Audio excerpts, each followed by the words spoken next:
प्रश्न 1. अ. दिलेल्या पर्यायांपैकी योग्य पर्याय निवडून विधाने पूर्ण करा. 1. आधुनिक इतिहास लेखनाचा जनक डॅश डॅश यास म्हणता येईल. अ. व्हॉल्टेअर, ब. रेने देकार्त, क. लिओपोल्ड रांके, ड. Karl Marx. उत्तर अ. आधुनिक इतिहास लेखनाचा जनक व्हॉल्टेअर यास म्हणता येईल. 2. आर्किओलॉजी ऑफ नॉलेज हा ग्रंथ डॅश डॅश याने लिहिला. अ. कार्ल मार्क्स, ब. मायकेल फुको, क. लुसियान फेबर, ड. व्हॉल्टेअर. उत्तर ब. आर्किओलॉजी ऑफ नॉलेज हा ग्रंथ मायकेल फुको याने लिहिला. ब. पुढीलपैकी चुकीची जोडी ओळखून लिहा. 1. George Wilhelm Friedrich Hegel, reason in history. 2. Leopold von Ranke, the theory and practice of history. 3. Herodotus, the histories. 4. Karl Marx, discourse on the method. उत्तर Karl Marx, discourse on the method. दुरुस्त केलेली योग्य जोडी Karl Marx, Das capital. प्रश्न 2. पुढील संकल्पना स्पष्ट करा. 1. द्वंद्ववाद. उत्तर 1. द्वंद्ववाद म्हणजे एखाद्या घटनेचा अर्थ समजावण्यासाठी दोन विरोधी विचार मांडून त्यातून तर्कसंगत निष्कर्ष काढण्याची पद्धत. 2. हा सिद्धांत जॉर्ज हेगेल यांनी मांडला असून तो सत्य शोधण्याची प्रक्रिया मानली जाते. 3. दोन मतांचे परीक्षण करून त्यांतील सार घेतले जाते आणि एक समन्वयात्मक विचार तयार होतो. त्यामुळे घटना अधिक खोलवर समजते आणि विचारांची स्पष्टता वाढते. 2. ॲनल्स प्रणाली. उत्तर 1.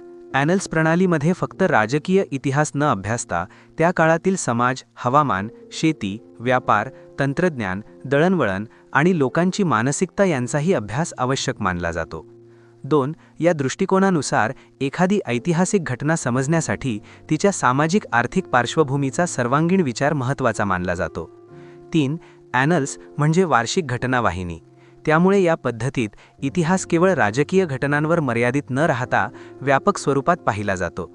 4. ही इतिहास लेखनाची पद्धत सर्वप्रथम फ्रेंच इतिहासकारांनी विकसित केली व ती इतिहासाचा व्यापक आणि सखोल अभ्यास करण्यावर भर देते. प्रश्न 3. पुढील विधाने सकारण स्पष्ट करा. 1. स्त्रियांच्या आयुष्याशी निगडित विविध पैलूंवर विचार करणारे संशोधन सुरू झाले. उत्तर 1. इतिहास लेखनावर दीर्घकाळ पुरुषप्रधान दृष्टिकोनाचा प्रभाव होता. त्यामुळे स्त्रियांच्या अनुभवांकडे दुर्लक्ष केले गेले. 2. फ्रेंच विदुषी सिमॉन द बोवा यांच्या स्त्रीवादी विचारसरणीमुळे इतिहासात स्त्रियांना स्वतंत्र स्थान देण्याची गरज अधोरेखित झाली. 3. या विचारांच्या परिणामस्वरूप इतिहास लेखनात स्त्रियांच्या भूमिकांचा, अनुभवांचा आणि योगदानाचा समावेश वाढला. त्यामुळे स्त्रियांच्या नोकरी, ट्रेड युनियनमधील सहभाग, कौटुंबिक जीवन आणि त्यांच्या दैनंदिन अनुभवांवर आधारित संशोधनाला नवी दिशा मिळाली. 2. फुको यांच्या लेखन पद्धतीला ज्ञानाचे पुरातत्व म्हटले आहे. उत्तर 1. मायकेल फुको यांनी पारंपरिक इतिहास लेखनातील घटनांची सरळ कालक्रमानुसार मांडणी करण्याची पद्धत अचूक नसल्याचे सांगितले. 2. त्यांच्या मते पुरातत्वशास्त्राचे उद्दिष्ट अंतिम सत्य शोधणे नसून भूतकाळातील विविध बदल आणि स्थित्यंतरांचे विश्लेषण करणे आहे. 3. फुको यांचा भर इतिहासातील ज्ञान, सत्ता आणि बदलांच्या नातेसंबंधांचे स्पष्टीकरण करण्यावर होता. म्हणूनच त्यांच्या या पद्धतीला ज्ञानाचे पुरातत्व असे नाव देण्यात आले, कारण ती इतिहासातील रूपांतरे समजवण्याचा प्रयत्न करते. प्रश्न 4. पुढील संकल्पना चित्र पूर्ण करा. उत्तर युरोपातील महत्त्वाचे विचारवंत. 1. Rene Descartes. 2. George Wilhelm Friedrich Hegel. 3. Voltaire. 4. Leopold von Ranke. प्रश्न 5. पुढील प्रश्नांची सविस्तर उत्तरे लिहा. 1. कार्ल मार्क्स यांचा वर्ग सिद्धांत स्पष्ट करा. उत्तर 19व्या शतकाच्या उत्तरार्धात जर्मनीच्या कार्ल मार्क्स याने वर्गसंघर्षाचा सिद्धांत मांडला. त्याच्या मते इतिहास हा लोकांच्या खऱ्या आयुष्याशी आणि त्यांच्या अनुभवांशी जोडलेला असतो. तो फक्त कल्पनांवर आधारित नसतो. लोकांमधील नातेसंबंध, ते कोणत्या उत्पादन साधनांचा वापर करतात आणि त्यांची मालकी कोणाकडे आहे यावर ठरतात. समाजात उत्पादन साधने सर्वांना सारखी मिळत नसल्यामुळे श्रीमंत गरीब असे वर्ग तयार होतात आणि त्यामुळे वर्गसंघर्ष निर्माण होतो. उत्पादन साधने ज्यांच्या ताब्यात असतात ते इतरांचा आर्थिक फायदा घेतात. त्यामुळे मानवी इतिहास मुख्यतः या वर्गसंघर्षाचा इतिहास ठरतो. 2. आधुनिक इतिहास लेखन पद्धतीची 4 वैशिष्ट्ये कोणती? उत्तर आधुनिक इतिहास लेखन पद्धतीची 4 वैशिष्ट्ये. 1. प्रश्नांपासून सुरुवात होते. आधुनिक इतिहास लेखनात सर्वप्रथम योग्य आणि स्पष्ट प्रश्न तयार केले जातात, ज्यांच्या आधारावर संपूर्ण संशोधन उभं राहतं. 2. प्रश्न मानव केंद्रित असतात.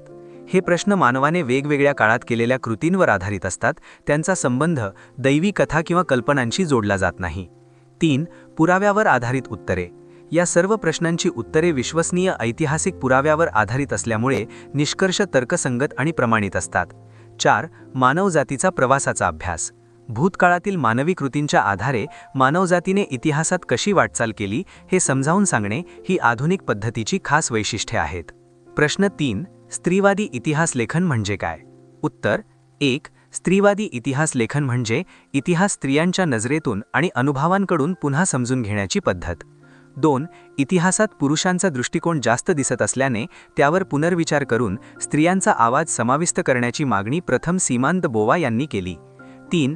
त्यानंतर इतिहास लिहिताना स्त्रियांच्या भूमिकेला स्वतंत्र स्थान देण्याची कल्पना स्वीकारली जाऊ लागली. 4. यामुळे स्त्रियांच्या नोकरी, कामाचे क्षेत्र, ट्रेड युनियनमधील सहभाग, कौटुंबिक जीवन आणि स्त्री संस्थांवर विस्तृत संशोधन सुरू झाले. 5. 1990 नंतर स्त्रीला एक स्वतंत्र सामाजिक वर्ग मानून इतिहास लिहिण्याची कल्पना पुढे आली आणि यालाच स्त्रीवादी इतिहास लेखन असे म्हटले जाते. 4. लिओपोल्ड वॉन रांके यांचा इतिहासविषयक दृष्टिकोन स्पष्ट करा. उत्तर. लिओपोल्ड वॉन रांके यांचा इतिहास लेखन कसे करावे याविषयी मांडलेल्या मतांतून त्यांचा इतिहासविषयक दृष्टिकोन स्पष्ट होतो. त्यांच्या मते 1. इतिहासाचे संशोधन चिकित्सक पद्धतीने करावे. रांके यांच्या मते इतिहास लिहिण्यापूर्वी घटनांचा बारकाईने वैज्ञानिक व तटस्थ अभ्यास करणे आवश्यक आहे. 2. मूळ कागदपत्रांचा सखोल अभ्यास करावा. ऐतिहासिक घटनांशी संबंधित दस्तऐवज, पत्रे, अहवाल इत्यादींचा काटेकोर तपास केल्यानेच खरे ऐतिहासिक सत्य समजते. 3. इतिहासात कल्पना किंवा कल्पित कथा नसाव्यात.